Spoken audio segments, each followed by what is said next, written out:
মাজনী মাজনী ঘৰটো সাৰি থৈচোন, ইমান লেতেৰা হৈ আছে। মা মই এতিয়া নোৱাৰো, মই বহুত বিজি আছো। ৱাহ, আমাৰ মহাৰাণীও কাম কৰে নে?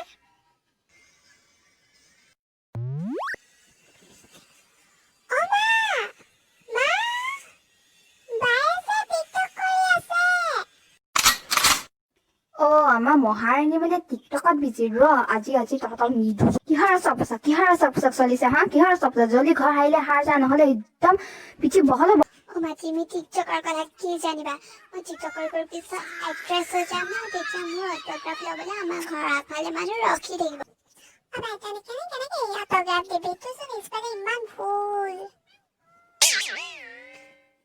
মই কেনেকে স্পেলিং নাজানো? কেনেকে নাজানো? তই বেছি উস্তাদি দিলে মানে তই নিজে মহাগাধ।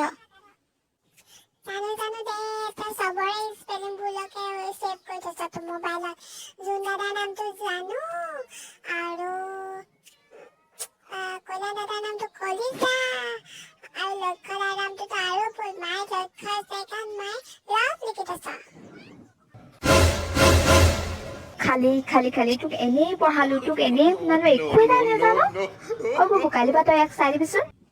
না মই সেইবোৰ কৰিব নোৱাৰো। মই টিকটক কৰি এদিন এক্ট্ৰেছ হমেই। ময়ো নপঢ়ো, ময়ো পাবজি খেলি ডাঙৰ হৈ আৰ্মি হ'ম। এজনীয়ে টিকটক কৰি এক্ট্ৰেছ হয়, এটা পাবজি খেলি জলঙা দেহাটো লৈ আৰ্মি হয়, দেশ ৰক্ষা কৰেগে। মই না কমচে কম বডি চডি বনাই পেলাই ডাঙৰ হৈ আৰ্মি হ'ব পাৰিম। বান্ধৱী নিচিনা চেহেৰাটো কেনেকে ভাল কৰিব?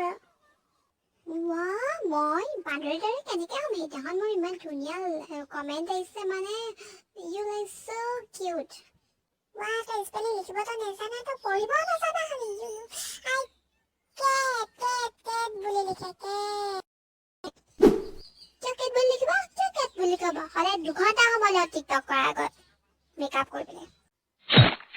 কাম কৰগে, নহলে এনেকুৱা এটা চৰ্ট দিম নহয়, একদম মেকআপ নকৰিলে হ'ব। যা ঘৰ সাৰগে, যা জলদি ঘৰ সাৰগে। না মই ঘৰ সাৰা, মই এইবোৰ কাম কৰিব নোৱাৰো। পাৰ যদি তই কৰ। মোৰ হাতকেইখন ঘৰ সাৰিবলৈ নাই দিয়া। মোৰ হাতকেইখন পাবজি খেলিবলৈ দিছে, পাবজি। মোৰ এই কোমল হাতকেইখন এইবোৰ কাম কৰিবলৈ নহয়। একো কাম কৰিবলৈ নহয় মোৰ হাতকেইখন।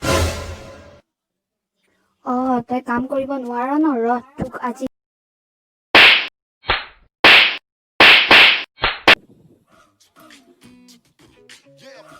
বন্ধু বান্ধৱীসকল, আপোনালোকৰ যদি আমাৰ ভিডিঅ'টো চাই ভাল লাগিল, তেন্তে প্লিজ লাইক, কমেণ্ট আৰু চেনেলটো ছাবস্ক্ৰাইব কৰি দিব, আৰু লগতে থকা তলৰ ঘণ্টাটো দবাই দিব। ধন্যবাদ।